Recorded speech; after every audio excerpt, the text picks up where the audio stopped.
मेरी शादी को 3 साल बीत चुके थे। इन 3 सालों में मैंने बहुत कुछ सीखा और सहा। लोगों के चेहरे के पीछे छुपी ऐसी असलियत देखी, जिसके बारे में कभी सोचा भी नहीं था। जब भी मैं मायके जाती, मेरी भाभी मेरा स्वागत ऐसे करती जैसे मैं मेहमान नहीं बल्कि उनकी सगी बहन हूँ। हाथ में चाय का कप, साथ में मेरी पसंद की कुछ चीज़ें बनाकर रखती।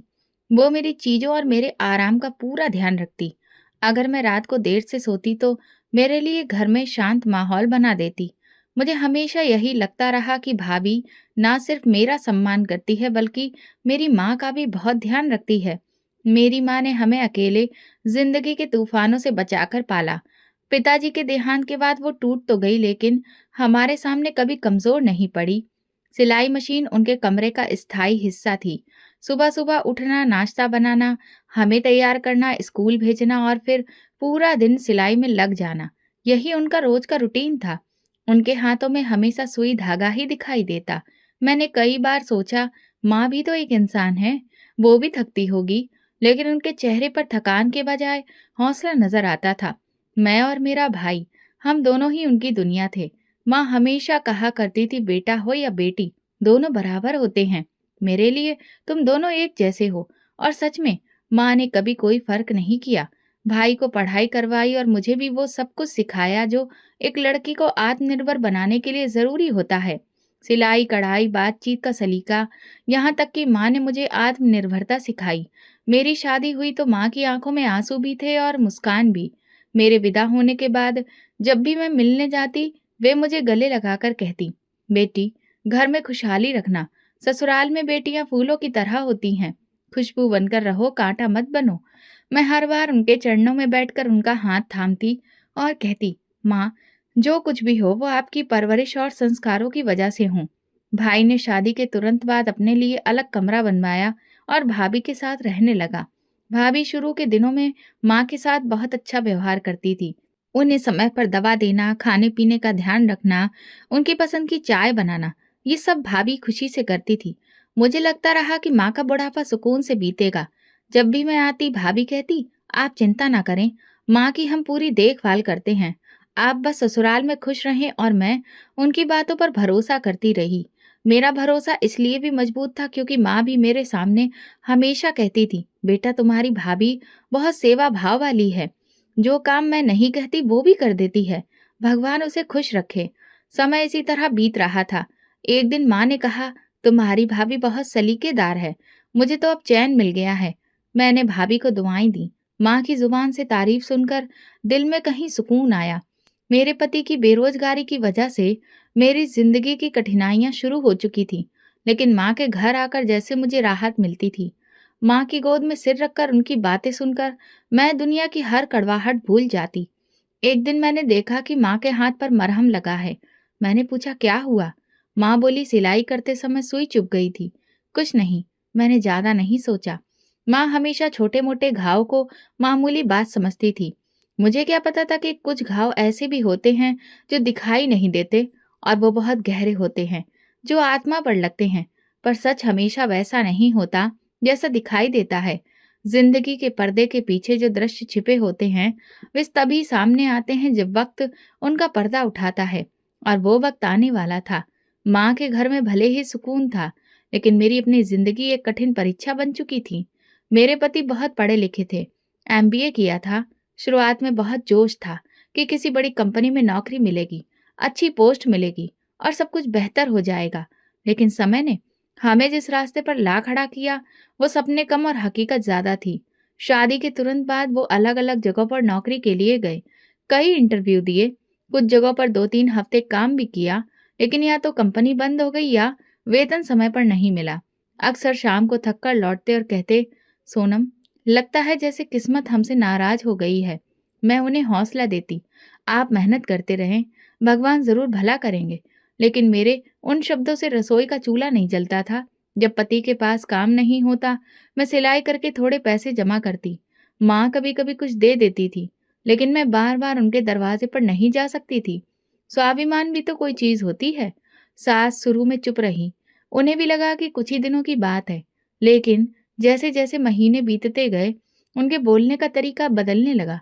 एक दिन शाम को चाय पीते हुए सास ने कहा, सोनम, इस लड़के ने तो बस किताबें पढ़ी हैं, समझदारी नहीं सीखी।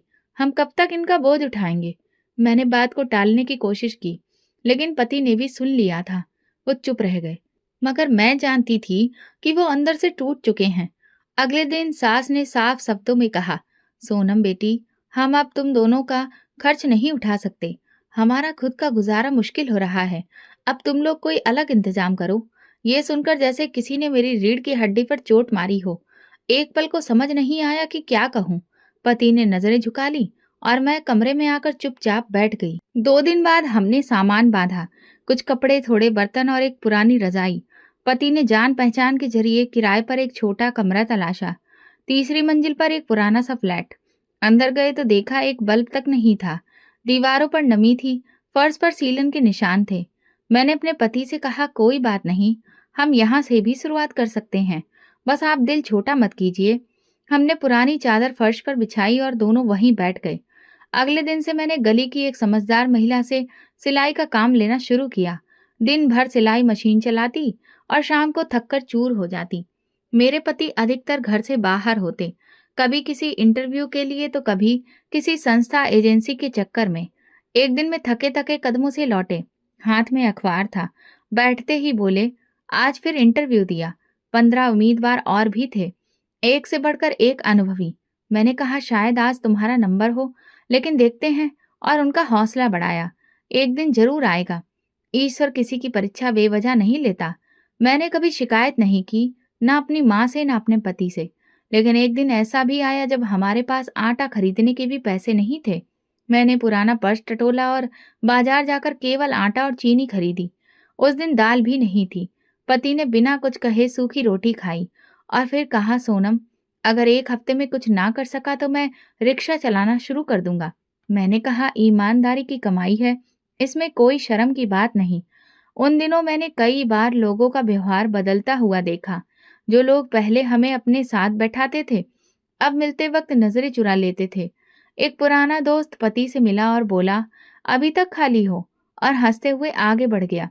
उस रात मेरे पति ने मुझसे कोई बात नहीं की, लेकिन उन सब लम्हों में एक चीज जो हमें जोड़े रखी थी, वो था एक दूसरे पर विश्वास। मैं जानती थी कि वो जितना भी टूटा हुआ है, मेरे लिए संघर्ष कर रहा है, और वो भी जानता था कि मैं उसके साथ हूँ, चाहे कुछ भी हो। एक दिन शाम को जब संजय घर में दाखिल हुआ, तो उसके चेहरे पर पहली बार वो चमक थी जो मैंने बहुत समय बाद देखी। उसके हाथ में एक एनवेलप था और दरवाजा खोलते ही बोला, सोनम, काम मिल गया है। मैंने जल्दी से पानी का गिलास हाथ में पकड़ा और उसके पास गई। सच? कहाँ? उसने सोफे पर बैठते हुए लंबी सांस ली और बोला, एक निजी कंपनी है, मार्केटिंग सहायक का पद है। इंटरव्यू तो एक हफ्ते पहले दिया था, लेकिन जवाब की उम्मीद नहीं थी। आज फोन आया, कहा है परसों से ज्वाइनिंग करनी है। सैलरी भी अच्छी है, और सबसे अच्छी बात ये कि आने जाने का भत्ता, ट्रांसपोर्ट अलाउंस भी मिलेगा। मैंने मुस्कुराते हुए उसका हाथ थामा और कहा, मैंने कहा था ना, ईश्वर हमारी मेहनत को बेकार नहीं जाने देगा। उस शाम हमने 2 कप चाय और कुछ बिस्किटों से एक छोटी सी पार्टी की। मैंने संजय से कहा, अब हमें समय पर किराया देना होगा, बिजली का बिल भी चुकाना है, और हाँ, मेरी सिलाई मशीन की भी मरम्मत करवानी है।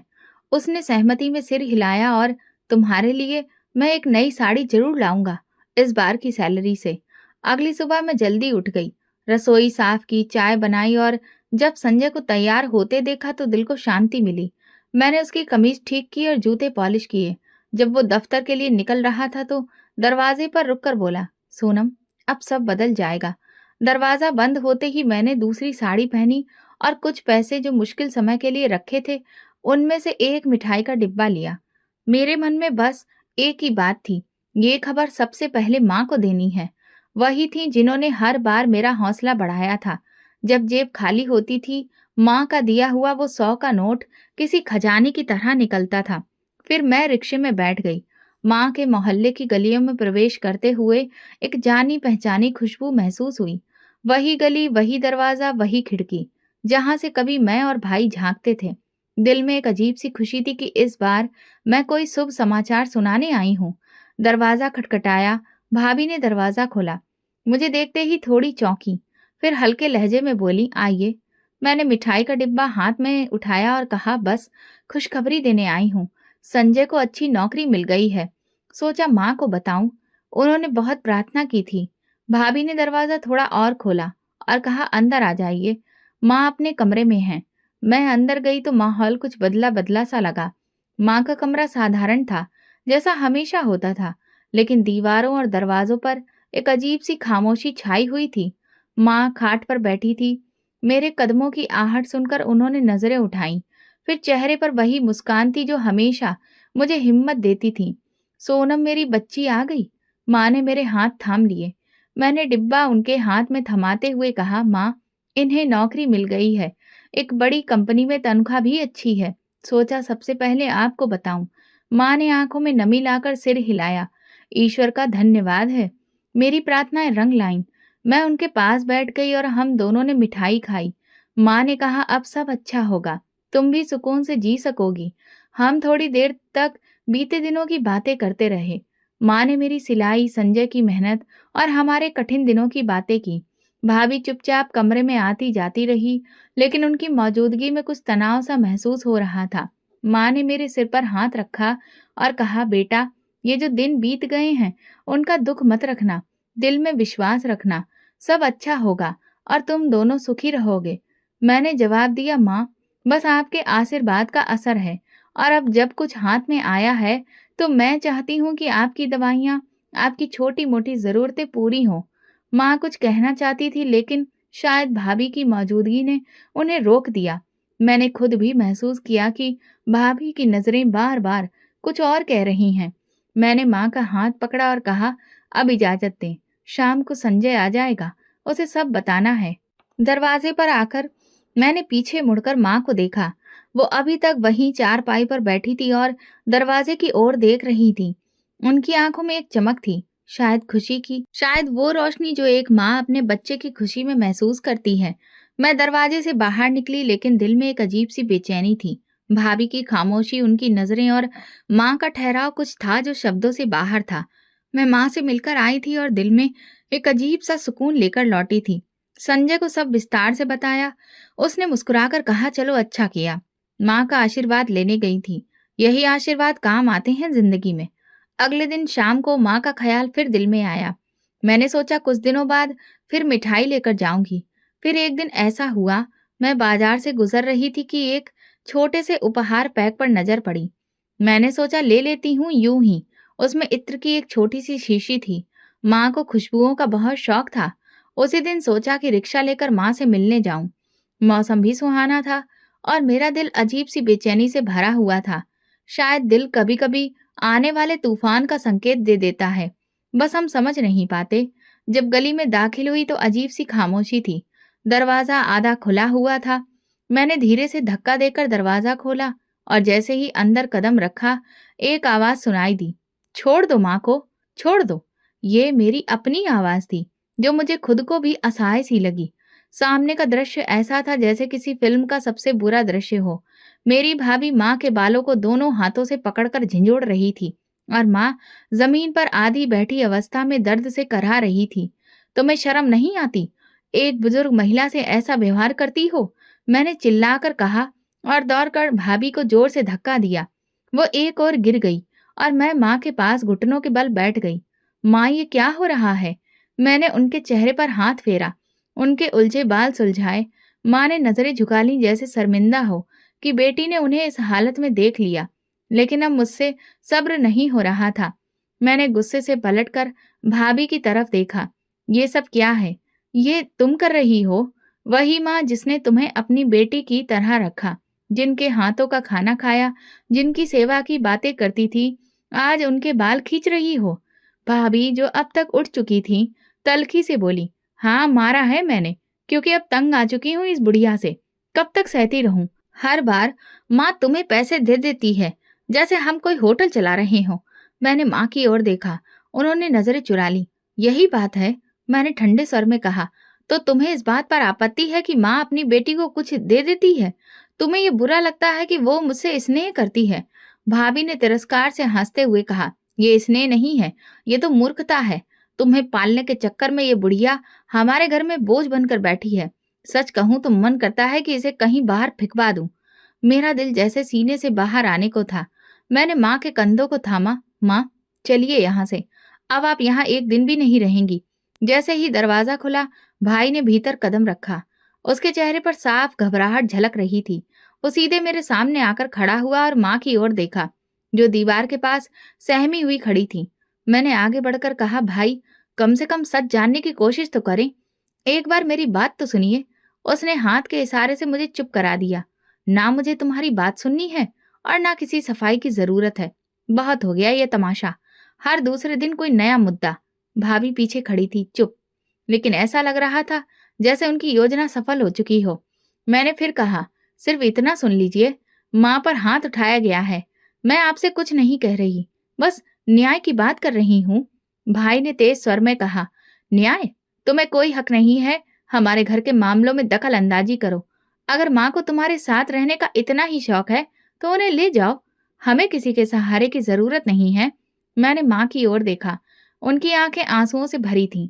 वो कुछ कहना चाहती थी, लेकिन शायद उनमें बोलने की हिम्मत नहीं बची थी। मैंने भाई की ओर देखा, शायद उसमें कुछ दया जाग जाए, लेकिन वो और भी कठोर स्वर में बोला, ये दरवाजा है, बाहर निकल जाओ। आज के बाद तुम दोनों के लिए इस घर में कोई जगह नहीं है। मैंने माँ का हाथ पकड़ा और उनके पास जाकर प्यार से कहा, चलिए माँ, हमें किसी के घर पर नहीं रहना है। भाई दरवाजे से हट गया और मैंने माँ को धीरे धीरे बाहर ले जाना शुरू किया। हम दोनों ने फिर पीछे मुड़कर नहीं देखा। दरवाजा जोर से बंद हुआ और जो आवाज भीतर से आई वो थी पूरी तरह से रिश्ता खत्म होने की। गली में निकलते ही माँ ने कहा, काश आज तुम्हारे पिता जीवित होते तो ये दिन ना देखना पड़ता। मैंने उनका हाथ दबाया। अगर पिताजी जिंदा होते तो आपकी कद्र जरूर होती, लेकिन माँ, आपकी बेटी अभी जिंदा है। रिक्शा लेकर हम सीधे अपने किराए के मकान पहुंचे। मैंने दरवाजा खोला, माँ को सहारा दिया और भीतर ले गई। वो चुपचाप चारपाई पर बैठ गईं। मैंने उन्हें पानी दिया, उनके जूते उतारे और पंखा चालू कर दिया। कमरे में सन्नाटा था। माँ की नजरें छत की ओर थीं और मेरा दिल लगातार सोच रहा था कि इस उम्र में उन्होंने ये सब कुछ कैसे सह लिया। मैंने उनका बैग खोला जो वे साथ में लाई थीं। अंदर एक पुराना बटुआ, 2 जोड़ी कपड़े और एक सूती दुपट्टा था। माँ, आप पूरी जिंदगी का सामान एक छोटे से बैग में समेट लाईं। मैं रसोई में गई, चूल्हा जलाया और चाय चढ़ाई। साथ ही सोचती रही कि माँ को ये सब भूलने में कितना समय लगेगा और मुझे ये सब सहन करने में कितना। शाम को संजय आया तो दरवाजा खोलते ही चौंक गया। मैंने संक्षेप में कहा, माँ हमेशा के लिए आ गई है। भाई ने हमें घर से निकाल दिया है। संजय अंदर आया और माँ को देखकर चुपचाप बैठ गया। माँ ने नजरें नीची कर ली जैसे शर्मिंदा हो। संजय ने मुझसे पूछा, ये फैसला कब लिया गया? मैंने सीधे शब्दों में कहा, फैसला उन्होंने किया, हमने तो बस सहा है। उसने कुछ नहीं कहा, चुपचाप कमरे में चला गया। थोड़ी देर बाद माँ बोली, तुम्हारे पति को मेरी वजह से कोई परेशानी ना हो। मैंने उनके पैर दबाने शुरू किए और कहा, परेशानी तो तब होती माँ जब कोई बोझ बन जाए। आप तो मेरा सहारा है। उस रात हमने सादा सा खाना खाया। माँ ने बहुत थोड़ा खाया। शायद तबीयत के साथ साथ दिल भी भरा हुआ था। मैंने बिस्तर लगाया, माँ को कंबल उड़ाया और खुद उनके पास बैठ गई। रात को देर तक माँ सो नहीं सकी। मैंने कहा, सो जाओ माँ, सब ठीक हो जाएगा। उन्होंने धीमी आवाज में कहा, बेटी, मैंने बहुत कुछ सह लिया है। अब बस चाहती हूँ कि जो समय बचा है वो सुकून से बीते। मैंने उनका माथा सहलाया और कहा, ये घर आपका है, यहाँ आपको कोई कुछ भी नहीं कहेगा। कमरे में खामोशी थी। बाहर सड़क पर कुछ आवारा कुत्तों के भौंकने की आवाजें आ रही थीं, लेकिन अंदर हम दोनों माँ बेटी एक दूसरे का सहारा बनकर सुकून तलाशने की कोशिश कर रहे थे। मैं जानती थी कि अगला दिन सब कुछ बदल देगा। माँ की दवाइयाँ, उनका आराम और संजय के स्वभाव को लेकर एक नई लड़ाई शुरू होगी। लेकिन मैं तैयार थी, क्योंकि अब मेरे साथ माँ थी और यही साथ मेरे लिए सब कुछ था। सुबह मामूली सी मुस्कान के साथ मैंने नाश्ता तैयार किया। माँ अब तक सो रही थी। संजय रात को देर से आया था, इसलिए उसे जगाने का मन नहीं हुआ, लेकिन मेरे मन में हल्की चिंता थी। कल जो हुआ उसका असर आज जरूर दिखेगा। संजय की चुप्पी भी कुछ संकेत दे रही थी। रसोई में बर्तन समेटते हुए मैंने सुना, कमरे का दरवाजा खुला। संजय की चप्पलों की आवाज धीरे धीरे मेरी ओर बढ़ रही थी। वह रसोई के दरवाजे पर आकर रुका। मैंने सिर उठाकर हल्की सी मुस्कान दी। चाय दूं? उसने सीधा सवाल किया, ये कब तय हुआ कि तुम्हारी माँ हमारे घर में आकर रहेगी? मैंने चाय का कप ट्रे में रखा और कहा, ये तय नहीं था, मजबूरी थी, तुम्हें सब बताने ही वाली थी, लेकिन रात बहुत हो गई, भाई ने घर से निकाल दिया, वो भी माँ को गाली देकर। मैं उन्हें कैसे छोड़ देती? उसने गहरी सांस ली। देखो, मैं तुम्हारा दुख समझता हूँ, लेकिन मेरी भी सुनो, अभी मेरी नौकरी नई है, साधन सीमित हैं और ऊपर से ये अचानक आई जिम्मेदारी। मैंने चाहकर ये जिम्मेदारी अपने हाथ में नहीं ली। ये मेरी माँ है। जिंदगी के कठिन समय में उन्होंने मेरा साथ दिया। अब मैं कैसे उन्हें अकेला छोड़ दूं? वो कुर्सी पर बैठते हुए बोला, सोनम तुम जानती हो, मैं तुम्हें कभी मना नहीं करता, लेकिन तुमने मुझसे सलाह तक नहीं ली। मैं उसके सामने बैठ गई। कुछ फैसले बिना सलाह के लेने पड़ते हैं। जब कोई रास्ता ना हो तो दिल की सुननी पड़ती है।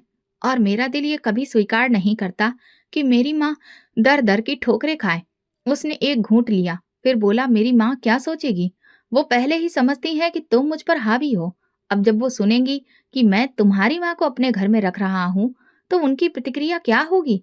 मैंने गंभीरता से कहा, तुम्हारी माँ को हम समझा सकते हैं, लेकिन क्या ये बात महत्वपूर्ण है कि लोग क्या कहेंगे, या ये कि हम एक बुजुर्ग महिला को छत दे रही हैं? वो चुप हो गया, फिर बोला, तुम एक बात समझ लो, मैं अभी इस लायक नहीं हूं कि दो घरों की जिम्मेदारी उठा सकूं। और अगर तुम अपनी माँ को रखना चाहती हो, तो पहले सोच लो कि इसका नतीजा क्या निकलेगा। मैंने हैरानी से उसकी ओर देखा। तुम कहना क्या चाहते हो? क्या मैं माँ को वापस उसी घर छोड़ आऊं जिसने दरवाजा बंद करके हमें निकाल दिया? संजय ने नजरें चुराते हुए कहा, कम से कम वो उनकी जिम्मेदारी है। वो पुरुष है, बेटा है, उसे निभाना चाहिए। ये हमारा फर्ज नहीं बनता। मेरे दिल में चोट सी लगी, लेकिन मैंने नरमी से कहा, अगर बेटा होने से जिम्मेदारी पूरी हो जाती तो आज माँ यहाँ ना होती। अगर तुम मेरी जगह होते तो क्या यही करते? अपनी माँ को ऐसे ही बेसहारा छोड़ देते? वो थोड़ी झुंझलाहट से बोला, तुम हर बात को भावनात्मक रंग दे देती हो। मैं हकीकत की बात कर रहा हूँ। मैंने संयम से कहा, हकीकत यह है कि माँ बूढ़ी हो चुकी है और अब वो हमारे रहमो करम पर है। हम उन्हें रखें या छोड़ दें, फर्क सिर्फ जमीर का है। संजय ने चाय खत्म की और कुर्सी से उठते हुए कहा, मेरा जमीर तब भी जागता है जब हम बिजली का बिल समय पर नहीं दे पाते, जब तुम कपड़ों की सिलाई समय पर पूरी नहीं कर पाती, और अब इस सब में एक और व्यक्ति शामिल हो गया है।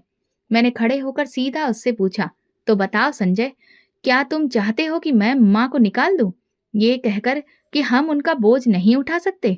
उसने थोड़ी देर की चुप्पी के बाद कहा, हाँ, चाहता हूं। तुमने पूछा, मैंने सच कह दिया। मैं नहीं चाहता कि वो इस घर में रहे।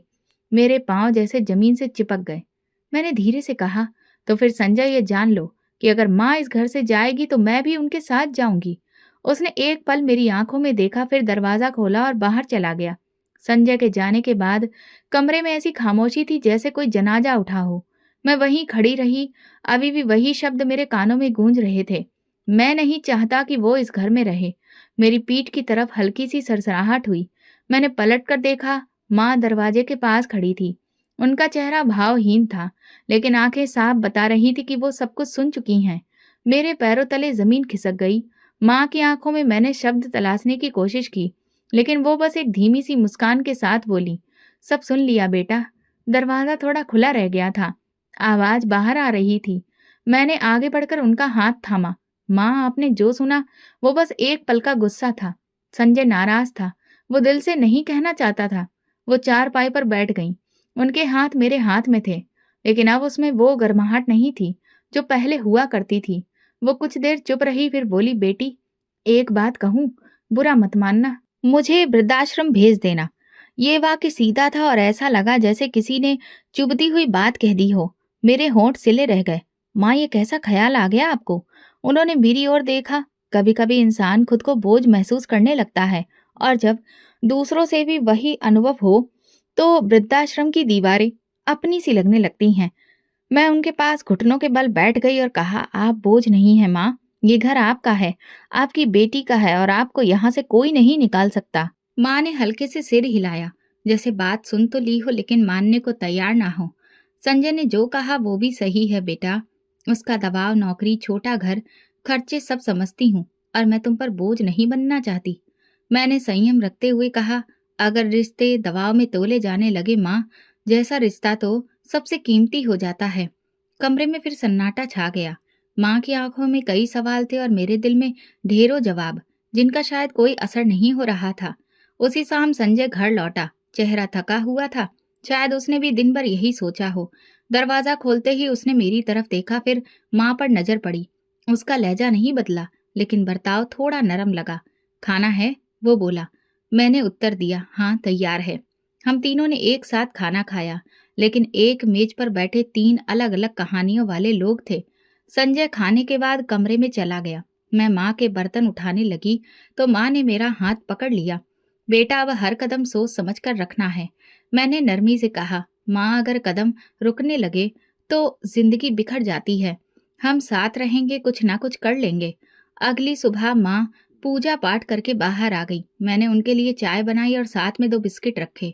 वो खामोशी से चाय पीती रही, फिर अचानक बोली, सोनम, एक रिश्ता सिर्फ बोलने से नहीं बनता, बर्ताव से भी बनता है।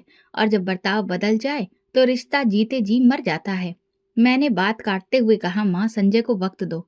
उसका दिल बदला है, लेकिन शायद हालात ने ऐसा करवाया है। माँ ने प्याला नीचे रख दिया।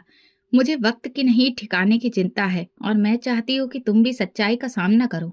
अगर संजय ने दोबारा सख्ती की तो मैं खुद ही कहीं चली जाऊंगी। मैं तेज स्वर में बोली, आप कहीं नहीं जाएंगी, यही अंतिम बात है। संजय से अब मैं खुलकर बात करूंगी। ये मामला अब अधूरा नहीं छोड़ा जाएगा।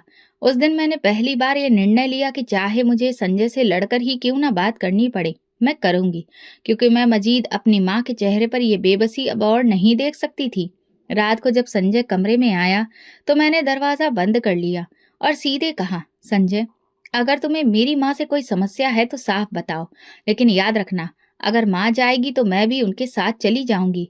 संजय कुछ देर तक चुप रहा, फिर बोला, सोनम, तुम जानती हो मैं तुमसे प्रेम करता हूँ, लेकिन कुछ बातें सच्चाई पर आधारित होती हैं। मैंने खड़े स्वर में कहा, प्रेम केवल शब्दों से नहीं होता, स्वीकार करने से होता है। अगर तुमने मेरी माँ को स्वीकार नहीं किया तो तुम्हारा प्रेम मेरे लिए अर्थहीन है। उसने सिर झुका लिया और कहा, मुझे थोड़ा समय दो। मैं दरवाजा खोलकर बाहर आ गई और माँ अभी भी आंगन में बैठी थी। उनके चेहरे पर थकावट थी, लेकिन जब मैं उनके पास जाकर बैठ गई तो वो बोली, बात हो गई? मैंने कहा, अब बात नहीं, निर्णय होगा। वो मुस्कुराई, लेकिन उनकी आंखें अभी भी नम थी। उस रात माँ मेरे पास ही सोई और मेरे दिल में एक संकल्प हमेशा के लिए जाग उठा। माँ को अब कोई दूसरा घर नहीं मिलेगा। माँ के साथ वो आखिरी रात हमने खामोशी में गुजारी।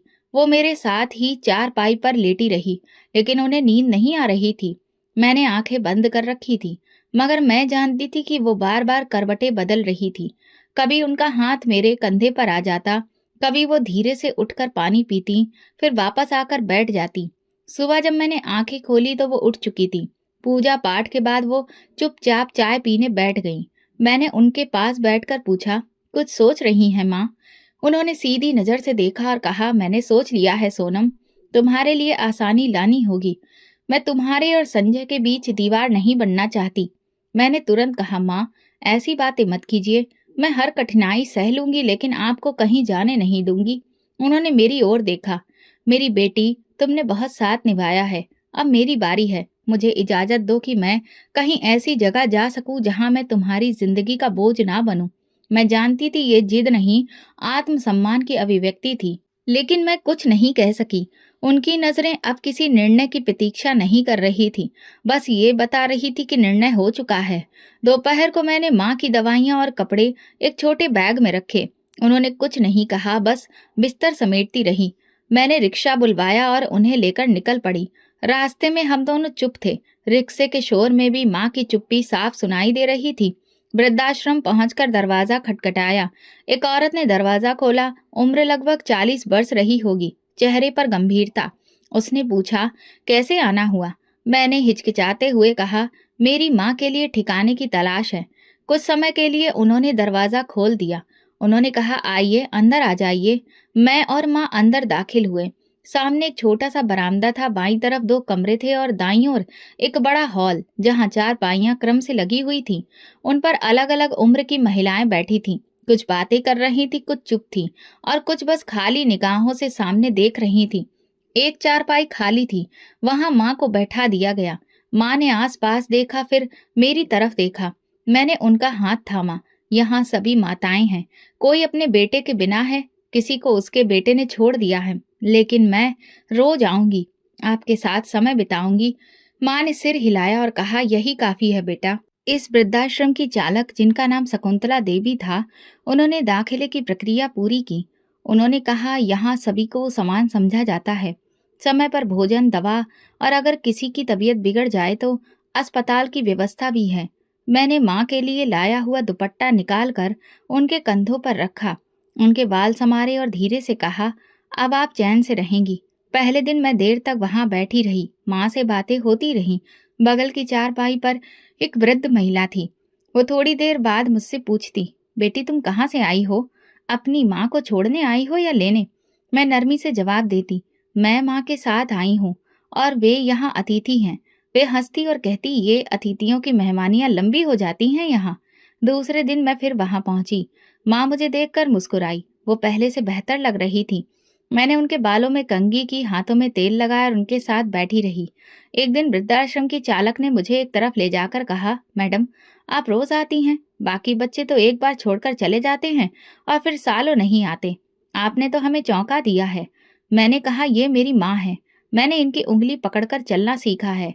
अब इनका सहारा बनना मेरा कर्तव्य है। कुछ दिनों में बाकी माताएं भी मुझसे घुल मिल गईं। कोई अपनी दवाइयां मुझे सौंप देती, कोई कहती, बेटी आज मेरे सिर में दर्द है, थोड़ा तेल लगा दो, और मैं सबका ध्यान रखती। माँ के साथ भी समय बिताती, बातें करती।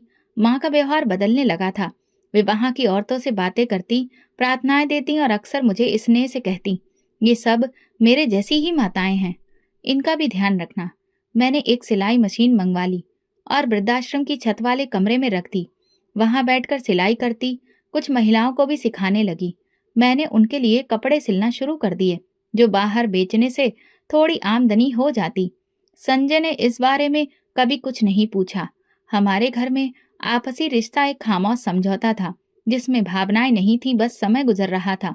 अब वो वृद्धाश्रम मेरे दिन का वो हिस्सा बन गया था, जहां मैं खुलकर सांस ले पाती थी, जहां मेरे आसपास ऐसी महिलाएं थी जिन्होंने सब कुछ खोकर भी हार नहीं मानी थी। एक दिन माँ ने मुझसे कहा, बेटी यहाँ तो मेरे जैसी कई माएं हैं, लेकिन इन सबको कोई सोनम नहीं मिली। भगवान तुम्हें खुश रखे। तुमने सिर्फ एक माँ नहीं बल्कि कई माँओं का सहारा बनकर दिखाया है। मैंने उनके माथे को चूमा और मन ही मन ईश्वर का धन्यवाद किया कि जीवन ने मुझे ये अवसर दिया कि मैं किसी पर बोझ न बनूं, बल्कि किसी का सहारा बन सकूं। जब से माँ वृद्धाश्रम में आई थी, कुछ महीने बीत चुके थे। मैं रोज जाती, कभी दोपहर में, कभी शाम को। शुरू में माँ की तबीयत काफी बेहतर लग रही थी, लेकिन पिछले कुछ दिनों से उनके चेहरे की चमक फीकी पड़ने लगी थी। उन्होंने खाना खाना कम कर दिया और बातों में भी कमी आ गई थी। एक दिन जब मैं पहुंची तो माँ खाट पर लेटी थी और कंबल उनके सीने तक था, जबकि मौसम गर्म था। मैंने उनके माथे पर हाथ रखा, वो गर्म था। मैंने पूछा, माँ तबीयत ठीक है? उन्होंने धीरे से आंखें खोली और कहा, बस हल्का सा बुखार है, कल से थोड़ी थकावट महसूस हो रही है। मैंने तुरंत सिमरन बहन को बुलाया। वे आई, माँ की जांच की और कहा, हम इन्हें कल अस्पताल ले चलते हैं, जांच करवा लेते हैं। उम्र का असर है, सतर्क रहना जरूरी है। अगले दिन मैं खुद माँ को अस्पताल लेकर गई। खून की जांच, शुगर, बीपी सब चेक हुआ। डॉक्टर ने बताया कि कमजोरी बढ़ गई है, पोषण और आराम की सख्त जरूरत है। दवाइयाँ दी गई और कुछ सुझाव भी। घर आकर मैंने संजय से कहा, माँ की तबीयत ठीक नहीं है, मैं कुछ दिन वृद्धाश्रम में ज्यादा समय बिताऊंगी। संजय ने संक्षेप में जवाब दिया, तुम्हारी मर्जी। अगले दिन जब मैं दोपहर में पहुंची तो माँ खाट पर लेटी थी और हाथ में कोई तस्वीर थी। आंखें बंद थी, लेकिन होंठ हिल रहे थे। मैंने धीरे से पुकारा, माँ। उन्होंने आंखें खोली और धीमी आवाज में कहा, आ गई मेरी बच्ची। मैंने उनके हाथ दबाए और पूछा, कैसी तबीयत है? उन्होंने कहा, आज कुछ अच्छा नहीं लग रहा, शायद अब चलने का समय आ गया है। मैंने तुरंत उनकी बात काट दी। ऐसी बातें मत कीजिए, आप ठीक हो जाएंगी, मैं आपकी दवा लेकर आती हूँ। उन्होंने मेरा हाथ पकड़ लिया और कहा, बेटा, जो समय भगवान ने तय किया होता है उसे कोई नहीं बदल सकता, लेकिन मैं संतुष्ट हूँ कि मेरी बेटी ने वो सब कर दिखाया जो शायद बेटे भी ना कर पाते। मैं उनके सिरहाने बैठ गई और उनके सिर पर हाथ फेरते हुए बोली, माँ, कुछ ही दिन की बात है, आप फिर से ठीक हो जाएंगी। हम दोनों बाजार चलेंगे, आपको नई साड़ी दिलवाऊंगी। माँ हल्के से मुस्कुराई, लेकिन वो मुस्कान कमजोर थी। उनकी आंखों में नमी उभर आई। उन्होंने कहा, साड़ी बाद में ले लेना, अभी तो सिर्फ तुम्हें आशीर्वाद दे रही हूँ कि तुम हमेशा सुरक्षित रहो। उसी रात जब मैं घर गई तो दिल में एक अजीब सी बेचैनी थी। सुबह के समय फोन बजा। शकुंतला जी की कॉल थी। मैंने तुरंत फोन उठाया। सोनम जी, उनकी आवाज में शांति थी।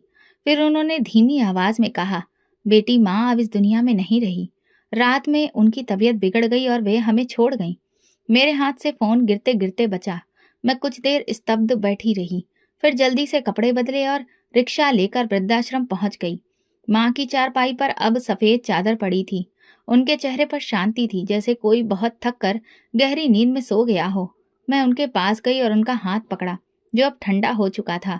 मेरी आंखों से आंसू बह रहे थे, लेकिन मेरी आवाज बंद हो चुकी थी। शकुंतला जी ने आकर मेरे कंधे पर हाथ रखा और कहा, सोनम, माँ बहुत शांति से गई हैं। उन्होंने आखिरी समय तक तुम्हारा नाम लिया। उनकी आखिरी प्रार्थना तुम्हारे लिए थी। वृद्धाश्रम की दूसरी महिलाएं भी आ गईं। कोई मेरा हाथ थामती, कोई प्रार्थना देती, कोई कहती। हमने कभी किसी को माँ की सेवा यूं करते नहीं देखा। मैं बस चुप रही। उस समय शब्द अर्थहीन हो गए थे।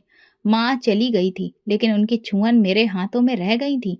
अंतिम संस्कार का प्रबंध वृद्धाश्रम ने किया। माँ के अंतिम संस्कार के बाद मैंने उनकी अस्थियों का विसर्जन किया और दिल से प्रार्थना की, हे भगवान, मेरी माँ को स्वर्ग का हिस्सा बनाना। वापसी पर जब मैं फिर वृद्धाश्रम पहुंची, वहां की महिलाएं मुझे गले लगाकर रोने लगीं। एक बुजुर्ग महिला ने कहा, सोनम, हम सब भी तेरी माँ हैं। तू सिर्फ अपनी माँ की सेवा नहीं करती थी, तूने हम सबको बेटी जैसा प्रेम दिया है। मैंने उन सभी को देखा और कहा, जब तक सांस है मैं हर माँ की बेटी रहूंगी। जीवन में कई रिश्ते रास्ते में छूट जाते हैं, लेकिन जब माँ का साया उठ जाता है तो इंसान अधूरा हो जाता है। माँ के जाने के बाद कई दिनों तक मैंने खुद को वृद्धाश्रम के कार्यों में व्यस्त रखा। हर सुबह वहां जाकर किसी की दवा का पर्चा संभालना, किसी के कपड़े सिलवाना और शाम को वही कुछ समय बिताकर माँ की खाली चारपाई को देखती रहती। एक दिन जब मैं वृद्धाश्रम पहुंची तो दरवाजे पर एक अपरिचित महिला मेरा इंतजार कर रही थी। उनकी उम्र मध्यम थी। कपड़े सादे थे, हाथ में पुरानी फाइल और आंखों में पहचान की चमक थी। उन्होंने मुझे देखकर कहा, तुम सोनम हो, गंगा की बेटी? मैंने सिर हिलाकर हाँ कहा। उन्होंने मुस्कुराते हुए फाइल आगे बढ़ाई और कहा, मैं तुम्हारी माँ की पुरानी दोस्त हूँ। माँ तुम्हारी बहुत बातें करती थी। उनके जाने के बाद ये जिम्मेदारी मुझे सौंपी गई थी, जिसे उन्होंने विशेष रूप से तुम्हें देने को कहा था। मैंने वो फाइल थामी और पूछा, क्या अमानत है? उन्होंने कहा, तुम घर जाकर देख लेना, सब कुछ लिखा है। बस इतना जान लो, तुम्हारी माँ बहुत सोच समझ कर गई है। ये कहकर वे चली गई और मैं वहीं खड़ी रह गई, फाइल हाथ में और मन में सवालों का गुबार। घर आकर मैंने कमरा बंद किया और फाइल खोली। अंदर एक रजिस्ट्री के प्रति कुछ पत्र और एक वसीयतनामा था। पहले मैंने रजिस्ट्री देखी। वो नाना के गांव की लगभग 12 एकड़ कृषि भूमि थी, जो माँ के नाम थी। फिर मैंने वसीयतनामा पढ़ा। उसमें लिखा था, मैं गंगा अपने जीवन के अंतिम सालों में अपनी जमीन और उससे जुड़ी समस्त संपत्ति अपनी बेटी सोनम के नाम करती हूँ। मेरी मृत्यु के बाद ये सारी संपत्ति केवल उसी की होगी। आगे लिखा था, मेरे बेटे राजन को इस संपत्ति से वंचित किया जाता है, क्योंकि उसने मेरे साथ दुर्व्यवहार किया और मुझे अपने घर से निकाल दिया। मैं चाहती हूँ कि जिसने मेरे दुख में साथ दिया वही मेरा उत्तराधिकारी बने। मैं निशब्द बैठी रही। आंखों के सामने माँ का चेहरा आ गया, उनकी खामोशी, उनका सब्र, उनका दर्द। उन्होंने कभी इस बात का जिक्र नहीं किया था, ना अपनी संपत्ति का, ना वसीयत का। उन्होंने अपनी जिंदगी में सिर झुकाया और अपनी मृत्यु के बाद भी एक तोहफा दे गई। संजय शाम को आया तो मैंने उसे सब बताया। वो सुनकर कुछ देर खामोश रहा, फिर बोला, तो अब तुम जमीन की मालकिन हो? मैंने हाँ में सिर हिलाया।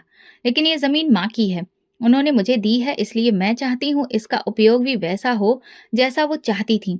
संजय ने पूछा, क्या सोचा है तुमने? मैंने जवाब दिया, पहले तो रजिस्ट्री करवाऊंगी, फिर उस जमीन का कुछ हिस्सा बेचकर वृद्धाश्रम में सुधार का काम करवाऊंगी माँ के नाम से, और कुछ पैसों से अपनी सिलाई फैक्ट्री को आगे बढ़ाऊंगी। माँ ने जो बीज बोया था, मैं उसे एक वृक्ष बनाना चाहती हूँ। अगले दिन मैं वकील के पास गई, रजिस्ट्रेशन की प्रक्रिया की जानकारी ली और सब कुछ पूरा किया। गांव के मुखिया से भी संपर्क किया। कुछ हफ्तों में जमीन पूरी तरह से मेरे नाम पर हो चुकी थी। एक दिन संयोग से मैं बाजार में भाई से टकरा गई। वो कुछ खरीदने आया था और मेरी नजर उस पर पड़ी तो एक पल में सारे रिश्ते मन में उभर आए। उसने मुझे देखा और एक पल के लिए नजरें झुका ली। मैं आगे बढ़ी और कहा, नमस्ते भाई। उसने झिझकते हुए जवाब दिया, नमस्ते। आप यहाँ? मैंने कहा, हाँ, कुछ जरूरी काम था। और आप? सब ठीक? उसने सिर हिलाया। हाँ, बस गुजर बसर हो रही है। फिर उसने एक सवाल कर ही लिया, सुना है माँ ने सारी संपत्ति तुम्हारे नाम कर दी? मैंने शांतिपूर्वक उत्तर दिया, हाँ, उन्होंने अपनी वसीयत में सब कुछ मेरे नाम कर दिया था। वो चुप हो गया। फिर बोला, हमसे गलती हुई। मैंने हालात समझे, लेकिन कहा, शायद अब देर हो चुकी है। कुछ चीजों की कीमत समय पर चुकानी पड़ती है, वरना वो हाथ से निकल जाती है। वो कुछ कहना चाहता था, लेकिन मैंने विदा ली। अलविदा भाई। जब मैं घर लौटी तो दिल में एक अजीब सा एहसास था। न खुशी थी, न गम, बस एक खालीपन था जो माँ की वसीयत ने और गहरा कर दिया था।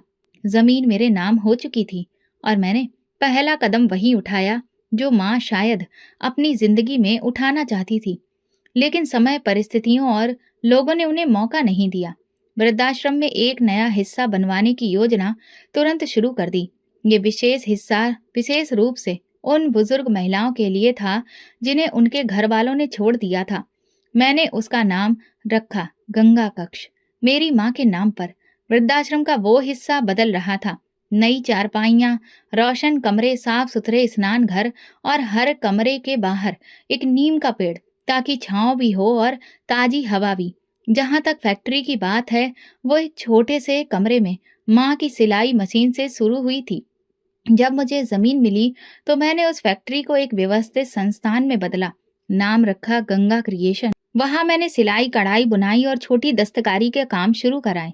अधिकतर महिलाएं वही थी जिन्हें उनके घरों से निकाल दिया गया था। ये वे थीं जिनके पास हुनर तो था, लेकिन अवसर नहीं।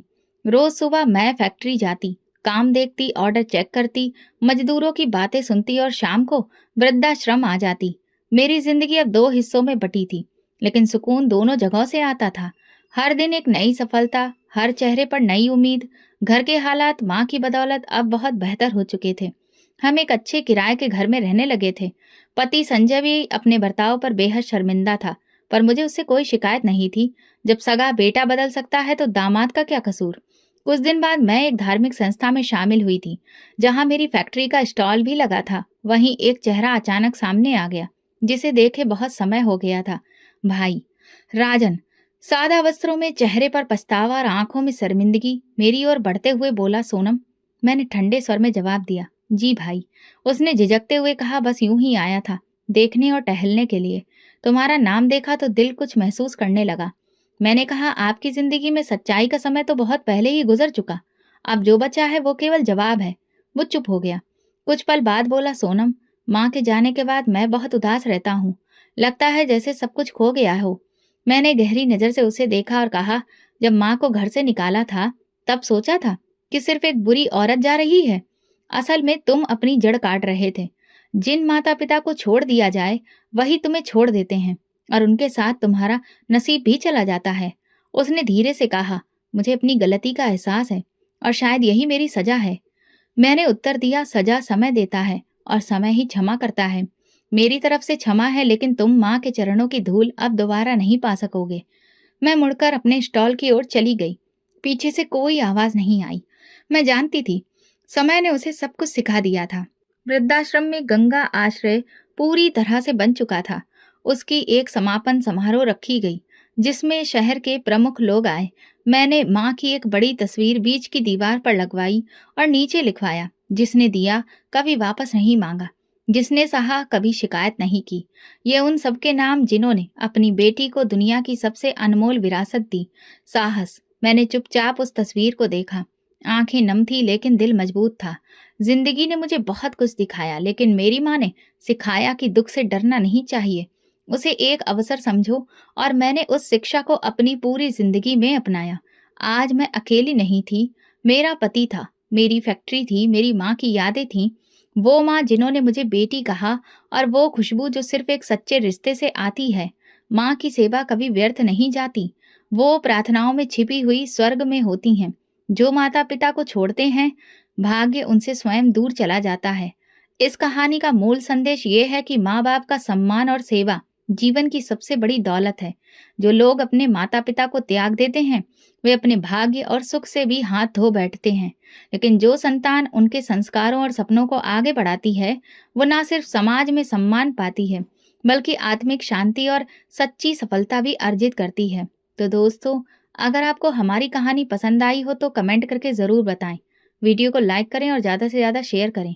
अगर आप चैनल पर नए हैं, तो सब्सक्राइब ज़रूर करें और नोटिफिकेशन बेल दबाएं ताकि अगली अपडेट सबसे पहले आपको मिले। धन्यवाद।